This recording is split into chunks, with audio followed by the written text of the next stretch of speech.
আসসালামু আলাইকুম প্রিয় শিক্ষার্থীবৃন্দ, তোমরা সবাই কেমন আছো? আজকে এইচএসসি উচ্চতর গণিত এইচএসসি ক্লাসে মানে একাদশ ও দ্বাদশ শ্রেণীর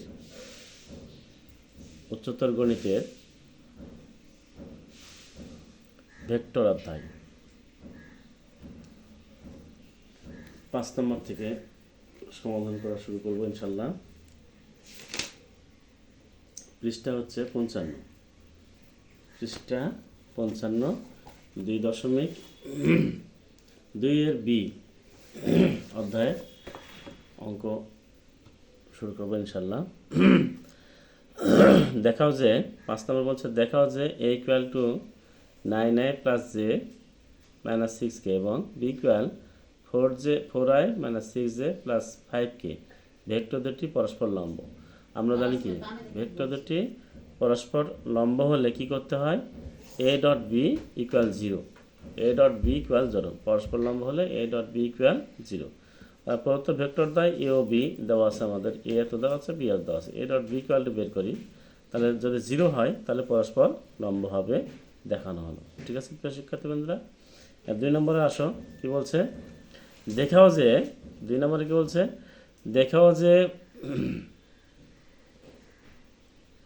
a equal 8i plus J minus 6k এবং b equal 4i minus 2j plus 5k vector দুটি পরস্পর লম্ব।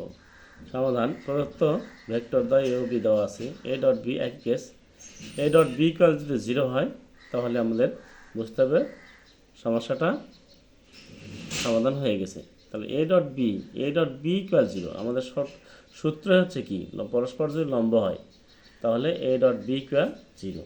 ঠিক আছে, এরপর দেখো 3 নম্বরটা কি বলছে। 3 নম্বর 5-এর 3 নম্বর বলছে, 5-এর 3 নম্বরটা বলছে, দেখাও যে a ইকুয়াল টু এত, b ইকুয়াল টু এত হলে প্রমাণ করো যে a প্লাস বি এবং a মাইনাস বি ভেক্টর দ্বয় পরস্পর লম্ব। a প্লাস বি এবং a মাইনাস বি ভেক্টর দ্বয় পরস্পর লম্ব। তার পরস্পর লম্ব হলে কি, a প্লাস বি আগে করে নিব আমরা, a প্লাস বি করে নিচে দেখো, বি এ মাইনাস বি করে নিচে, দেওয়ার পরে a plus b dot a minus b equal 0। Vector দ্বয় পরস্পর লম্ব হলে কি করতে, a প্লাস ডি আর এ মাইনাস বি 0 হলেই আমাদের ভেক্টর দ্বয় পরস্পর লম্ব। 6 নম্বরে আসি, দেখো 6 নম্বর কি বলছে। 6 নম্বর বলছে কি, 2i plus lambda J minus K ও i minus 2j minus 3k vector দুটি পরস্পর লম্ব হয় তবে ল্যামডা এর মান নির্ণয় করো। কী করছে? ল্যামডা, এখানে ল্যামডা আছে, ল্যামডার মান নির্ণয় করতে হচ্ছে। তো যদি আমরা ল্যামডার মান বের করতে চাই তো একই কেস কী বলতে বলছি, এ ডট বি ইকুয়াল 0 হতে হবে। তাহলে ভেক্টর দ্বয় পরস্পর লম্ব হবে যদি এ ডট বি ইকুয়াল 0 হয়। তাহলে এইটা প্রথম ভেক্টর এ, দ্বিতীয় ভেক্টর বি, দুটা ডট করলে কি হয়? তাহলে এইটা আই গুণ আই সমান কি হয়, আই ডট আই সমান 1, জে ডট জে সমান 1, কে ডট কে সমান 1 ইকুয়াল 0। তাহলে lambda equal to minus 5, 2 lambda equal to minus 5। তাহলে এইটা কি হলো, 3 আর দিয়ে 5, এরপর 5 পার করে দিলাম মাইনাস 5, তাহলে 2 ল্যামডা ইকুয়াল টু 5, অর্থাৎ lambda equal to 5/2, lambda equal to 5/2, দেখো ল্যামডা ইকুয়াল টু 5/2। ঠিক আছে, আমরা তারপর একটা যাই। 6 নম্বর 2 বলছে, এর মান কত হলে, এর মান কত হলে 2i plus aj plus k এবং 4i minus 2j minus 2k প্রত্যেকটা কিন্তু একক ভেক্টর পরস্পর লম্ব হবে। তাহলে কি করতে হবে? এর মান কত হলে, পরস্পর লম্ব আর একটার উপর লম্ব এটা কিন্তু আলাদা জিনিস। একটা পরস্পর লম্ব হচ্ছে পরস্পর লম্ব, আর একটার উপর আর একটা লম্ব, এটা সূত্র কিন্তু আলাদা।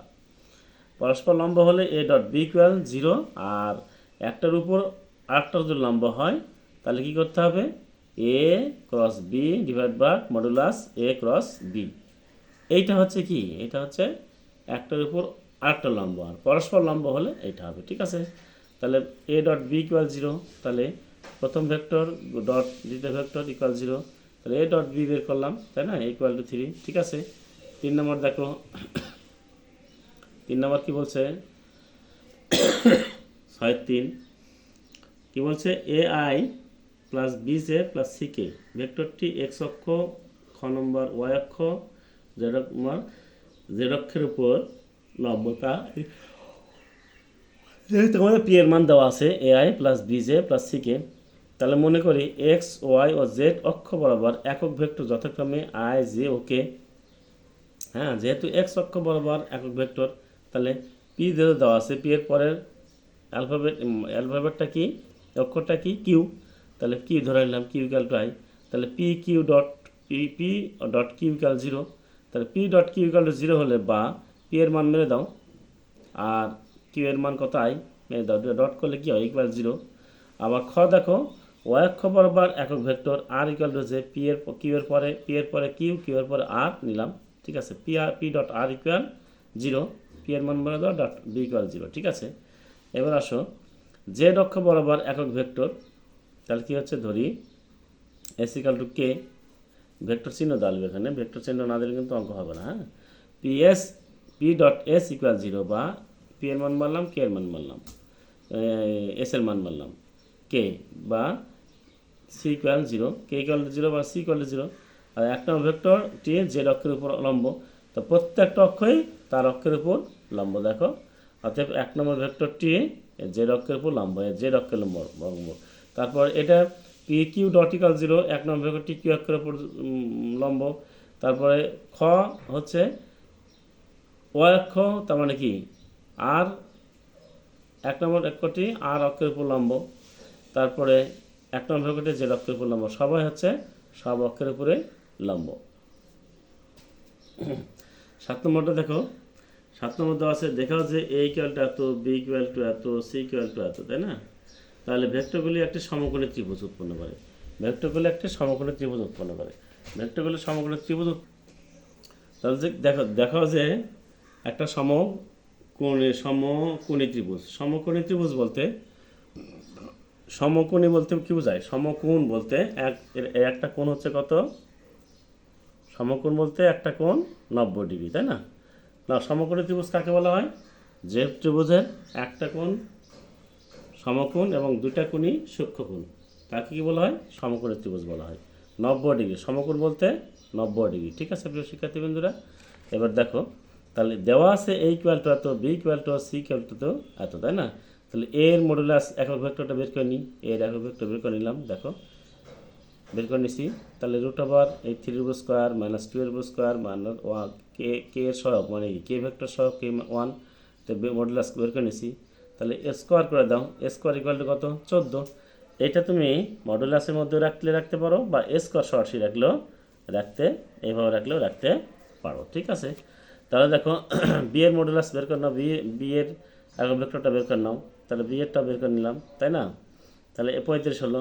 আবার সি এরটা বের করে নাও, সি এরটা বের করলে কত হচ্ছে মডুলাস রুট ওভার 21। তাহলে সি স্কোয়ার ইকুয়াল টু কত 21, রুট চলে গেল। তাহলে এবার দেখো a square 14, b square 35, c square 21। তাহলে যে কোনো দুইটা যোগ করতে হবে, দেখো আমাদের শর্তে কি যে কোনো দুইটা কোণ আমাদের যোগ করতে হবে। তাহলে কোনটা করব, 14 আর 21 যোগ করলে কত হয় 35। তাহলে ইকুয়াল টু বি স্কোয়ার আমরা লিখতে পারি না, তার মানে কি এইটা বি বাহু, কোনটা এইটা হচ্ছে বি বাহু, এইটা কত ধরো এটা এ আর এটা সি, তাই না? এইটা সমান এইটা যদি হয় তাহলে বুঝতে হবে আমাদের কি একটা অতিভুজ আর দুটা হচ্ছে বাহু। দেখো আমরা তাই করেছি, এ স্কোয়ার প্লাস সি স্কোয়ার সমান 14 যোগ 21 সমান 35, হ্যাঁ, আর 35 সমান বি স্কোয়ার সমান কত 35। তাহলে modulus A modulus C equal to modulus B, ঠিক আছে। তাহলে দেখো আবার আরেকটা প্রমাণ করা যায় কি, এ ডট সি ইকুয়াল যদি 0 হয় তাহলে বুঝতে হবে এইটা আমাদের ক্যালকুলেশান ঠিক আছে। দেখো এ ডট সি আমরা করে দেখাইছি, এ ডট সি করলে কি হয় 6 3 × 6 2 1 2 মাইনাস 4 4 আর 2 6 মাইনাস আর 6 তার 0। অতএব আমরা অবভিয়াসলি লিখতে পারি কি ভেক্টরগুলি একটি সমকোণী ত্রিভুজ উৎপন্ন করে যার এ ও সি বাহুর অন্তর্ভুক্ত কোণ এক সমকোণ। এ ও সি বাহুর অন্তর্ভুক্ত কোণ বলতে কি বলছে, এ এ ও সি এর অন্তর্ভুক্ত কোণ মানে এইটা, এ ও সি এর অন্তর্ভুক্ত কোণ কোনটা? এটা না, এটা একটা ত্রিভুজ। তাহলে আমরা কি বলি, বি কোণ সবসময় ভূমির সাথে যে কোণ উৎপন্ন করে সেটা হচ্ছে কি সমকোণী ত্রিভুজ। এবং ভূমির সাথে কোণ বলতে গেলে এই দুইটা বাহুর অন্তর্ভুক্ত কোণই হচ্ছে আমাদের সমকোণী ত্রিভুজ। সি বাহু আর হচ্ছে এ বাহু। দেখো আমরা তাই লিখছি এখানে, সি বাহুর অন্তর্ভুক্ত কোণ এক সমকোণ, এবং খালি সি বললে হবে না, সরি, এ ও সি বাহুর অন্তর্ভুক্ত কোণ এক সমকোণ, এবং বি তার অতিভুজ। দেখো বি তার অতিভুজ, বি তার অতিভুজ। ঠিক আছে প্রিয় শিক্ষার্থীবৃন্দরা, আমরা 7-এর 2 নম্বরে যাই। ঠিক আছে, 7-এর 2 নম্বরে কি বলছে? 7-এর 2 নম্বরে বলছে দেখাও যে a equal to 4i plus 5j plus k, b equal 2i plus 4j minus k, এবং c equal 3i minus 6j minus 3k। অবস্থান তিনটি ভেক্টর তিনটি একটি সমকোণী সমদ্বিবাহু ত্রিভুজ উৎপন্ন করে। কার কী করে? সমকোণী সমদ্বিবাহু ত্রিভুজ উৎপন্ন করে। তাহলে সমকোণী এবং সমদ্বিবাহু ত্রিভুজ বলতে উৎপন্ন হচ্ছে, তাই না? এখন তিনটি সমকোণী সমদ্বিবাহু ত্রিভুজ উৎপন্ন করে। একটা প্রশ্ন আছে এখানে, কি সমকোণী বলেছে আবার সমদ্বিবাহু বলেছে, দুটা প্রশ্ন, একটা সমকোণী হবে আর একটা সমদ্বিবাহু ত্রিভুজ হবে। তাহলে সমকোণী ত্রিভুজ যখন আমরা উৎপন্ন করতে যাব তখন অবশ্যই দেওয়া আছে, আমরা লিখে নিই ভেক্টরগুলো, এ ভেক্টর এবং বি ভেক্টর এবং সি ভেক্টর। এ ভেক্টর এবং বি ভেক্টর ও সি ভেক্টর দেওয়া আছে, তাই না? তাহলে মনে করি ভেক্টরের মূল বিন্দু, এই যে একটা চিত্র আঁকাইছে এখানে দেখো, এবং চিত্র অ্যাকুরেট না হলেও একটা আইডিয়া দিতে পারছি আমরা।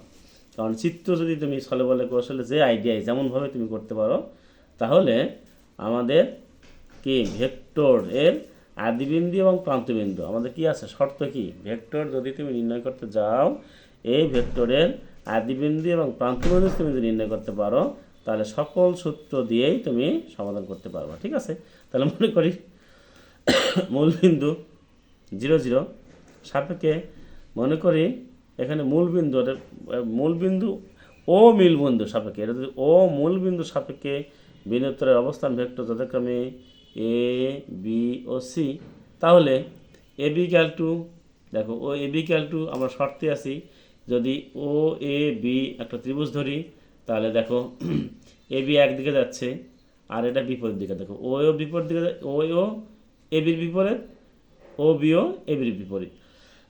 তাহলে আমরা ভেক্টর সূত্র থেকে পাই, ভেক্টর ত্রিভুজ সূত্র থেকে পাই, ভেক্টর ত্রিভুজ সূত্র থেকে পাই কি, a B equal to o b minus o a, এটা আমরা করে আসছি আগের চ্যাপ্টারে, তাই না? তাহলে ও বি মাইনাস ও এ, তার মানে কি, এইটা o b vector minus o a vector.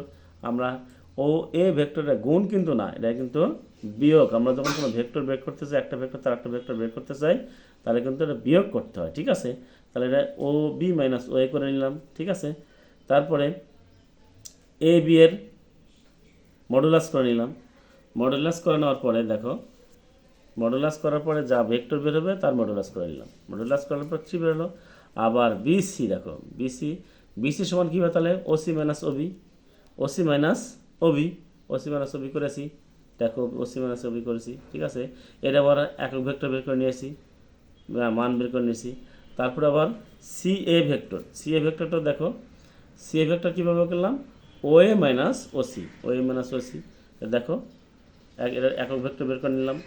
একক ভেক্টর বের করে নেওয়ার পরে এবার দেখো প্রত্যেকটা ভেক্টরে কী করতে, বর্গ করতে বলছিলাম আমি, প্রত্যেকটা ভেক্টরে বর্গ করতে হবে। বর্গ করতে গেলে a b square vector, b c square vector, এইটা সমান এইটা, তা এইটা সমান এইটা, মানে কি দুইটা বাহু আমরা পেয়ে গেছি। এখানে বলেছে আমাদের সমদ্বিবাহু ত্রিভুজ, তার মানে কি আমরা দুইটা ভেক্টর সমান পেয়ে গেছি। তাহলে যদি ওই এ বি ইকুয়াল টু 3 হয়, বিসি ইকুয়াল টু 3 হয়, তাহলে আমরা লিখতে পারি না a b modulus equal bc modulus, লিখতে পারি কি না? আচ্ছা লিখে ফেলায়, দেখো দেখো a b modulus bc modulus, যেহেতু ত্রিভুজটি সমদ্বিবাহু ত্রিভুজ আমাদের হয়ে গেছে, আর দরকার নেই। তোমরা যদি এইখানে আনসার লেখো তাও তোমাদের ফুল নাম্বার দেবে। আবার যদি না আরেকটু প্রমাণ করে দেখাবো, কি প্রমাণ করে দেখাবো, এই এ বির উপরে এ বি মডুলাসের উপরে হোল স্কোয়ার, বিসি মডুলাসের উপরে হোল স্কোয়ার, এই দুটো যোগ করো, যোগ করলে কি হয় দেখো, আমরা এ বি সমান পাইছি 3 এবং বিসি সমান পাইছি 3, যেহেতু সমান বলেছি তাহলে 3 × 9, 3 × 9, তাহলে 9 9 18 ইকুয়াল সি এ মডুলাস হোল স্কোয়ার। ভেক্টর 3টি সমদ্বিবাহু ত্রিভুজ গঠন করে দেখানো হয়ে গেল। এটা আমাদের অঙ্কে চাইছে। এবার 3 নম্বরে আসো, 7 নম্বরে 3 নম্বরে আসো। দেখো 3টি অবস্থান ভেক্টর যথাক্রমে i plus 2j plus 3k minus i minus j plus 8k এবং 4i plus 4j plus 6k। দেখো যে বিন্দু 3টি একটি সমবাহু ত্রিভুজ। এটা কি বলছে? 3টা বাহুই কিন্তু সমান হতে হবে। আমরা কিন্তু পড়ে আসছি, ক্লাস 3তে পড়ে আসছি, ক্লাস 2তে পড়ে আসছি, ক্লাস 4-এ পড়ে আসছি, ক্লাস 5-এ পড়ে আসছি, ক্লাস 6-এ পড়ে আসছি এবং নিচের ক্লাসে সবগুলোতে পড়ে আসছি। সমবাহু ত্রিভুজ কাকে বলে, সমদ্বিবাহু ত্রিভুজ কাকে বলে, সমকোণী ত্রিভুজ কাকে বলে। এই ত্রিভুজগুলো এখন আমাদের প্রমাণ করতে বলছে ভেক্টরের মাধ্যমে। কিসের মাধ্যমে?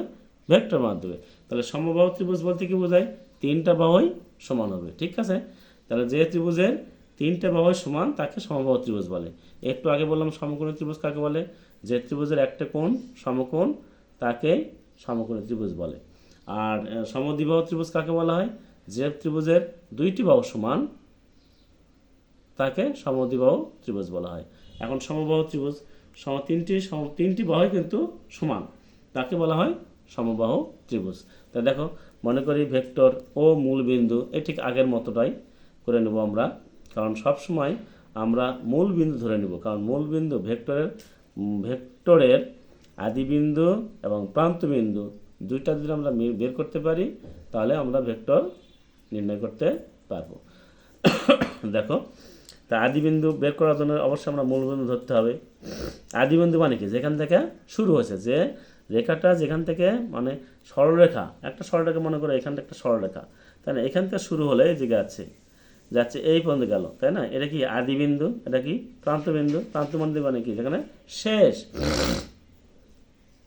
তো দেখো, বিন্দু মনে করি ও মূল বিন্দু সাপেক্ষে, আবারও ভুল করছি না, ভুল করে যে মনে করি ভেক্টর ও মূলবিন্দু সাপেক্ষে এ বি ও সি আমি ধরে নিছি, কিন্তু মনে করি ধরে নিছি বিন্দুত্বের অবস্থান ভেক্টর যথাক্রমে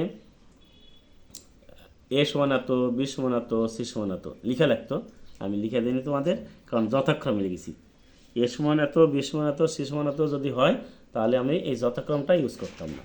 এখানে যথাক্রমটা যেহেতু ব্যবহার করছি, তাহলে ধরে নিতে হবে এ সমান এত, বি সমান এত, সি সমান এত, মানে যে বিন্দুগুলো ধরে নিয়েছি, তাই না? আর মূল বিন্দু তো আমরা জানি 0 0। তাহলে এ বি সমান আমাদের শর্ত কি?